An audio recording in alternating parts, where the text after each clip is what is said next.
All good. Okay, I said there were lots of errors on both sides, but the worst one, well, not the worst one, but the most difficult one to swallow was probably that one right at the end when it looked like you're about to grab victory.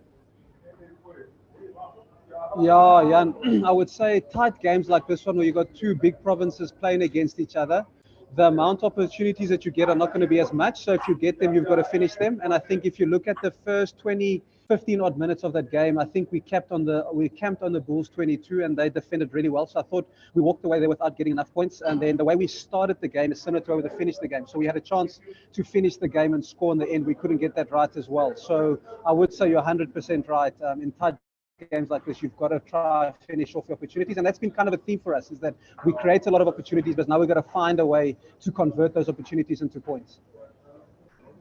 Is that experience, nervousness, or is it just time together as a team? And I guess we're getting more and more time together in the team, so we are becoming we're getting more cohesion, more connection. But I think sometimes it's just about a guy asking for the ball and say, I'll score. Sometimes it's a desire thing. It's one guy saying, forget systems and those things, give me the ball and then I'll just go score. So I think sometimes it's about maybe myself as a coach, I need to give them more freedom and encouragement to take the risk and back themselves to score when they get into those situations. So I think I can wear some of the blame on why we don't convert when we get close to the try line. Yeah, last one from me. Based on what you just said, do you think it's perhaps a fear of failure? They're too scared, literally too scared to make mistakes? Well, I'd hate for it to be that, because one of my coaching, I got a coaching philosophy. It's about simplicity, clarity, and relationships. So if they're scared, then I'm doing something that's against the core of what I feel as a coach. So I believe on the back of relationship, there should never be fear, that the player should be playing with freedom. So I'm really hoping it's not that, Jan. Maybe it's between clarifying and simplifying. Maybe I've got to get that part right more than the fear. Thank you very much. Is Jan still asking a question? No. Cool. Ashwat? Thanks, Lunga. Hi, Joey. Odd luck there. I don't know if you can hear me. I can hear you, Ash. Okay. 60-40 possession and territory, and you guys put some wonderful passages of play together, particularly in the first half. I think one sequence was 15 phases, another 12 phases, and like you say, just that sort of hammer blow, that knockout punch wasn't being landed. But you must be encouraged by at least the continuity with ball in hand. Yeah, I would say that, Ash. So JP Peterson is our attack and backs coach. So he does a lot of work on getting us into shape and working hard off the ball. So he must get the compliment for that. Sometimes you don't score the points that you should score, but you still see a system. I think to be able to keep the ball for 15 phases says a lot about your organization, your coaching. So I must compliment JP there. And as I said earlier to Jan, we've just got to find a way to get over the try line. So 15 phases can look beautiful, but if it doesn't convert to 5, 3, or 7 points, then it's also may as well have scored after 1 or kicked it away after 5. So I think the conversion is a big thing for this team going forward. And just in terms of the kicking game, Joey, it was good mixture there from Bradley Davids in particular. Do you think there's anything else you could have done? Maybe try a drop goal. I know the wind seemed to be quite tricky. Yeah, the wind was definitely a factor. So I actually felt for the guys trying to kick and catch balls. That wasn't easy at all. I thought Bradley Taine played really well. If I'm critical on myself, I think I took him off the field a bit early. I think he could have maybe played another 10 minutes. I thought Tiaan Fourie could have brought some energy that we needed, been 9 points down, but I think I made a mistake there. He could have definitely stayed on a bit longer because he was playing well and he managed the kicking game really well. So I must compliment him and also Fred Zeilinger. I thought they did well. If you're 9 and 10, get you in the right parts of the game, then you've got a better chance of winning the game. And I thought they did that especially well in that first 10 minutes or so after half time. And just finally, Joey, the forwards seemed to really get stuck in as well. I know it was a battle of attrition. The Bulls also gave as good as they got. And in defense, although you conceded 4 tries, there were also some hard work being done at close quarters. Yeah, I must give it. So again, Philip Lemmer is the forwards coach there, and he does a fantastic job with the forwards.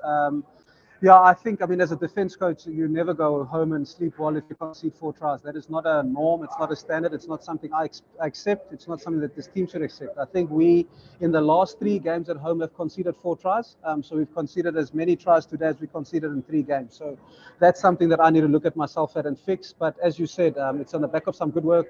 You never play a Bulls pack and it's an easy game. So they're well coached by Gerrit Small. So Philip Lemmer did a good job to get those forwards up and to stay in the battle. I think that's probably, Ash, my biggest takeaway from this game is that 19-3 down against a good side like the Bulls have with 4 Springboks and 7 or 8 junior Springboks, to come back and be within a score of winning the game, or 1 breakdown of winning the game, says a lot about the character of the group. And I keep saying that every week. I mean it. It's not just that I'm saying it for the sake of saying it. I'm proud of these guys for the way they came back, although we mustn't normalize winning. I said to them in the change room afterwards, they mustn't say, oh, we lost to the Bulls by 4 points. There was a game there for the taking and they didn't take it. So that is the standard. If you want to be in high performance sports, you've got to know that you've won games like this.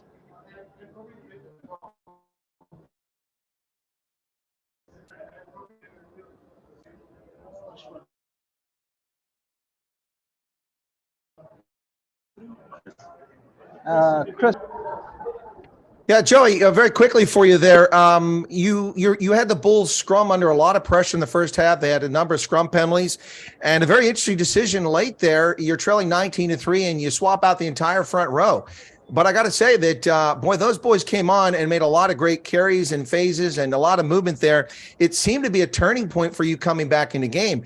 Was that a strategy, or did you just see something the rest of us missed? Because it really seemed to change your ability to move the ball around.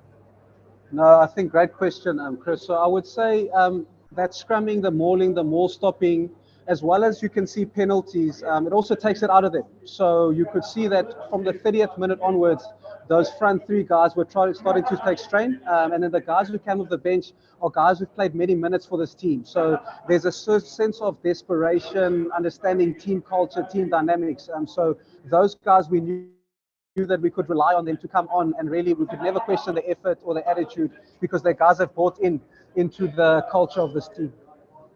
Now, the way the game started went really well for the Sharks. You had 72% possession after 11 minutes. The Bulls making a number of poor errors. It looked like you were going to really be in good shape here, but somehow the Bulls pulled it off there. Was there a turning point in that first half where you had a little concern, or were you still comfortable as the first half progressed? Probably the way they scored their first try was discouraging. I think there was a turnover ball when we had the ball. We had an option to dive on the ball and show some desperation there, and we didn't. We opted for the soft option to kick the ball instead, and they scored from that. So I think rugby works that way. So if you got all the momentum, all the possession, like you say, 72%, and then you don't score, and then guys score for your mistake, it's not just the scoreboard that goes 7-3, but emotionally, psychologically, it's quite a blow to the team. So I think it was that. And then even the other 2 tries after that were like, they weren't really like hard-earned tries. Like, we didn't really put them through the paces to get them. So when you're working hard to get points and you don't get them, and the opposition defend well and then they score for your turnover, that is quite discouraging to a group.